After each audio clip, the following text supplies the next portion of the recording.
নমস্কার বন্ধুরা, তিয়াসাজ রেসিপিতে সকলকে স্বাগত জানাই। আজ আমি নিয়ে এসেছি এঁচোড় আর দুটো পাতিলেবু দিয়ে একটা দুর্দান্ত স্বাদের নিরামিষ রেসিপি, যেটা আপনারা গরম ভাত, রুটি, পরোটা সব কিছুর সঙ্গেই খেতে পারবেন। একদম নতুনভাবে তৈরি করে দেখাবো, আশা করছি আপনাদের ভালো লাগবে। এখানে আমি কিছু এঁচোড় নিয়েছি, আর এঁচোড়গুলোকে এরকম একটু বড় বড় টুকরো করে কেটে নিয়েছি। আর দুটো পাতিলেবু নিয়েছি। আমি এই দুটো পাতিলেবুর রস একটা বাটির মধ্যে চিপে বার করে নিয়েছি। এখন আমি একটা বড় পাত্রের মধ্যে বেশ কিছুটা জল নিয়েছি। এবার এই জলের মধ্যে দিয়ে দিচ্ছি 1 চামচ পরিমাণ নুন। আর যে পাতিলেবুর রসটা চিপে বার করে রেখেছিলাম সেটা এই জলের মধ্যে দিয়ে দিচ্ছি। এখন নুন আর পাতিলেবুর রসটা জলের সঙ্গে ভালো করে মিশিয়ে নিতে হবে। ভালোভাবে মিশিয়ে নিয়ে তারপর এর মধ্যে কেটে রাখা এঁচোড়গুলো ভিজিয়ে রাখতে হবে। নুন আর পাতিলেবুটা জলের মধ্যে ভালোভাবে মিশিয়ে নিয়ে এবার এর মধ্যে কেটে রাখা এঁচোড়গুলো দিয়ে দিচ্ছি। তারপর এঁচোড়গুলোকে নুন, লেবু আর জলের মিশ্রণের সঙ্গে ভালো করে একবার মিশিয়ে নিচ্ছি। তারপর এটাকে ঢাকা দিয়ে 10 মিনিট মতো রেস্টে রেখে দিচ্ছি। এঁচোড়টা ওদিকে 10 মিনিট নুন জলে ভিজিয়ে রাখার পর এখানে একটা মিক্সিং জারের মধ্যে 1.5 ইঞ্চ মতো আদার টুকরো নিয়ে নিচ্ছি। দিয়ে দিচ্ছি দুটো কাঁচা লঙ্কা।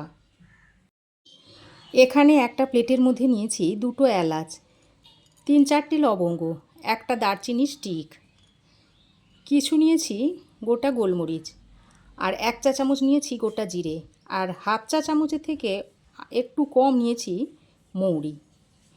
এবার এগুলো এর মধ্যে দিয়ে দিচ্ছি। এবার এর মধ্যে অল্প একটু জল দিয়ে এর একটা মিহি পেস্ট আমি তৈরি করে নেব। দেখুন, এই রকম একটা মিহি পেস্ট তৈরি করে নিয়েছি। এদিকে দেখুন, 10 মিনিট লেবু নুন জলে যে এঁচোড়টা ভিজিয়ে রেখেছিলাম সেটা ভেজার পর অনেকটাই নরম হয়ে গেছে। এবার আমি এই লেবু জল থেকে ছেঁকে এঁচোড়গুলোকে অন্য একটা বাটিতে তুলে নিচ্ছি। আমি এখানে পাতিলেবু রস দিয়ে ভিজিয়ে রেখেছিলাম, তবে আপনাদের হাতে যদি পাতিলেবু রস না থাকে তাহলে 1 চা চামচ পরিমাণ ভিনিগার দিয়ে দিতে পারেন। তুলে নিয়েছি। দেখুন, লেবু জল থেকে এঁচোড়টা ছেঁকে তুলে নিয়েছি, আর এর থেকে একটা সুন্দর গন্ধ ছড়াচ্ছে। এবার আমি এঁচোড়ের মধ্যে কিছু মশলা অ্যাড করে দিচ্ছি। দিয়ে দিচ্ছি হাফ চামচ হলুদ গুঁড়ো, হাফ চামচ দিয়ে দিচ্ছি কাশ্মীরি লঙ্কার গুঁড়ো, হাফ চামচ দিচ্ছি জিরে গুঁড়ো, আর হাফ চামচ দিয়ে দিচ্ছি ধনে গুঁড়ো। আর যে আদা আর মশলার পেস্টটা তৈরি করে রেখেছিলাম তার মধ্যে থেকে 1 চামচ মতো নিয়ে এর মধ্যে দিয়ে দিচ্ছি। আর বাকি মশলাটা আমি পরে ব্যবহার করব। মশলাগুলো দেওয়ার পর সব কিছুকে একসঙ্গে এঁচোড়ের সঙ্গে ভালো করে মিশিয়ে নিতে হবে। আপনারা এঁচোড়ের রেসিপি তো অনেকভাবেই খেয়েছেন। একবার আমার মতো এইভাবে পাতিলেবু দিয়ে এঁচোড়ের নিরামিষ রেসিপিটা তৈরি করে খেয়ে দেখুন। আশা করছি রেসিপিটা আপনাদের খুবই ভালো লাগবে। আর যাদের খাওয়াবেন তারা তো আপনার প্রশংসা না করে পারবে না। দেখবেন বারবার রিকোয়েস্ট আসবে। তো দেখুন, এঁচোড়টা খুব ভালোভাবে ম্যারিনেট করে নিয়েছি। এবার এই এঁচোড়টা এখন এক সাইডে একটু রেখে দিচ্ছি। এবার গ্যাসে একটা কড়াই গরম করে দিয়ে দিচ্ছি বেশ খানিকটা সর্ষের তেল। দেখুন, তেল খুব ভালোভাবে গরম হয়ে গেছে। এবার আমি এখানে কিছু আলু নিয়েছি। এই আলুটা এবার এই তেলের মধ্যে দিয়ে ভেজে নেব।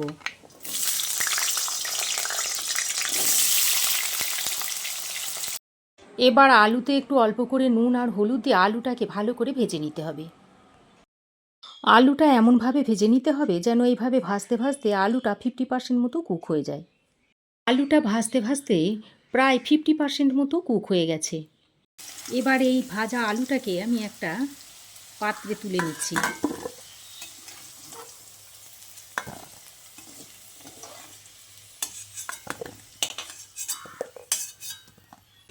আলু ভেজে তুলে নেওয়ার পর ওই তেলের মধ্যে দিয়ে দিচ্ছি একটা তেজপাতা, আর একটা শুকনো লঙ্কাকে ছিঁড়ে 2 টুকরো করে দিচ্ছি। তারপর তেজপাতা আর শুকনো লঙ্কাটা তেলের সঙ্গে কিছুক্ষণ ভেজে নিচ্ছি। ফোড়ন কিছুক্ষণ ভেজে নিয়ে যে মশলাটা তৈরি করে রেখেছিলাম সেটা এর মধ্যে দিয়ে দিচ্ছি। এই মিক্সিং জারের মধ্যে অল্প একটু জল দিয়ে মশলাটা ধুয়ে দিয়ে দিচ্ছি। তারপর মশলাটাকে একবার হালকা হাতে নেড়েচেড়ে মিশিয়ে নিচ্ছি। এইভাবে মেশাতে মেশাতে দেখবেন আদার যে কাঁচা গন্ধটা সেটা একেবারে চলে যাবে। দেখুন মশলা খুব ভালোভাবে কষিয়ে নিয়েছি, আর আদার কাঁচা গন্ধটা একেবারেই আর নেই। এবার এ পর্যায়ে কালারের জন্য এখানে দিয়ে দিচ্ছি হাফ চামচ মতো কাশ্মীরি লঙ্কার গুঁড়ো, আর দিয়ে দিচ্ছি হাফ চামচের থেকে অল্প একটু হলুদ গুঁড়ো।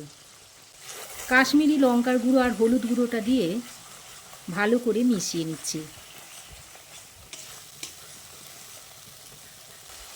এবার এর মধ্যে দিয়ে দিচ্ছি 2 মিডিয়াম সাইজের টমেটোর পেস্ট। টমেটো পেস্টটা দিয়ে মশলার সঙ্গে খুব ভালো করে কষিয়ে নিতে হবে।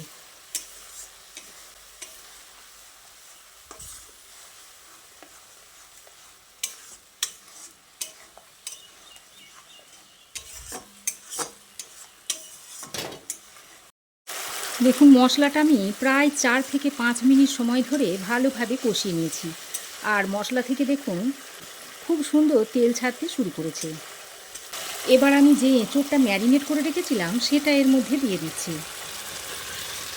ম্যারিনেট করা এঁচোড়টা দিয়ে মশলার সঙ্গে খুব ভালো করে মিশিয়ে নিতে হবে।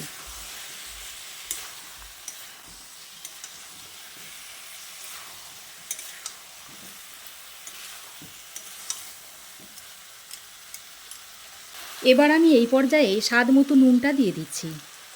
এঁচোড়টা ম্যারিনেট করার সময় আমি নুনটা দিইনি, কারণ তখন যদি নুনটা দেওয়া হতো তাহলে এঁচোড় থেকে জল বেরোতে শুরু করতো। নুনটা দিয়ে এঁচোড়ের সঙ্গে খুব ভালো করে মিশিয়ে নিচ্ছি।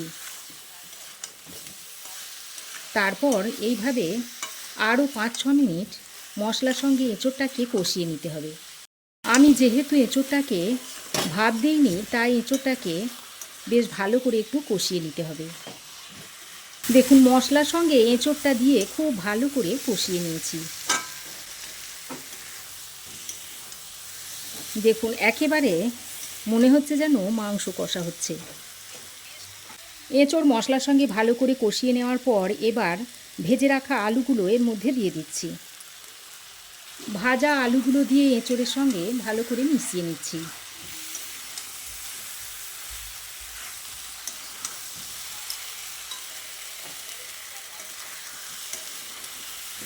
এবার এর মধ্যে দিয়ে দিচ্ছি হালকা কুসুম গরম জল।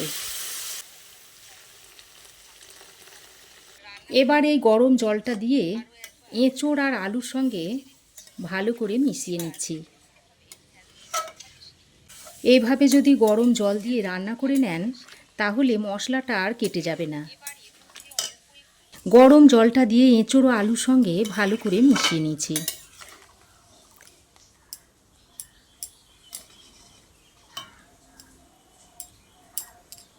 এবার ঢাকা দিয়ে 6 থেকে 7 মিনিট মতো রান্না করে নেব। দেখুন ঢাকা দিয়ে 6-7 মিনিট রান্না করে নেওয়ার পর ঢাকাটা খুলে নিয়েছি। তারপরে একবার ভালো করে নেড়েচেড়ে নিচ্ছি। আর দেখুন এঁচোড় খুব সুন্দরভাবে সেদ্ধ হয়ে গেছে।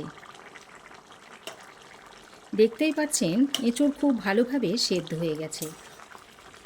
স্বাদের ব্যালেন্সের জন্য অল্প পরিমাণে একটু চিনি দিয়ে দিচ্ছি, আর 1 চামচ ঘি দিয়ে দিচ্ছি। তারপর চিনি ও ঘিটা দিয়ে ভালোভাবে নেড়েচেড়ে মিশিয়ে নিলেই তৈরি হয়ে যাবে নিরামিষ এঁচোড়ের রেসিপি। দেখুন দেখতে কতটা লোভনীয় লাগছে, আর দেখে বোঝাই যাচ্ছে না যে এটা এঁচোড়ের তরকারি না মাংস। এবার আরও কিছুক্ষণ ঢাকা দিয়ে স্ট্যান্ডিং টাইমে রাখার পর তরকারিটা আপনাদের সার্ভ করে দেখাচ্ছি। তো দেখুন এঁচোড়ের তরকারিটা আমি একটা বাটির মধ্যে সার্ভ করে দিয়েছি। তো বন্ধুরা আমার এই আজকের নিরামিষ এঁচোড়ের রেসিপি আপনাদের কেমন লাগলো অবশ্যই একটা কমেন্ট করে জানাবেন। ভালো লাগলে একটা লাইক ও শেয়ার করবেন। পাশে থাকা বেল আইকনটা অবশ্যই প্রেস করবেন। আর আমার চ্যানেলে নতুন বন্ধু হয়ে থাকলে প্লিজ চ্যানেলটা সাবস্ক্রাইব করার অনুরোধ রইল। আজ এ পর্যন্তই। আবার দেখা হবে নতুন কোনো রেসিপি নিয়ে নেক্সট এপিসোডে। সে পর্যন্ত ভালো থাকবেন, সুস্থ থাকবেন। ধন্যবাদ।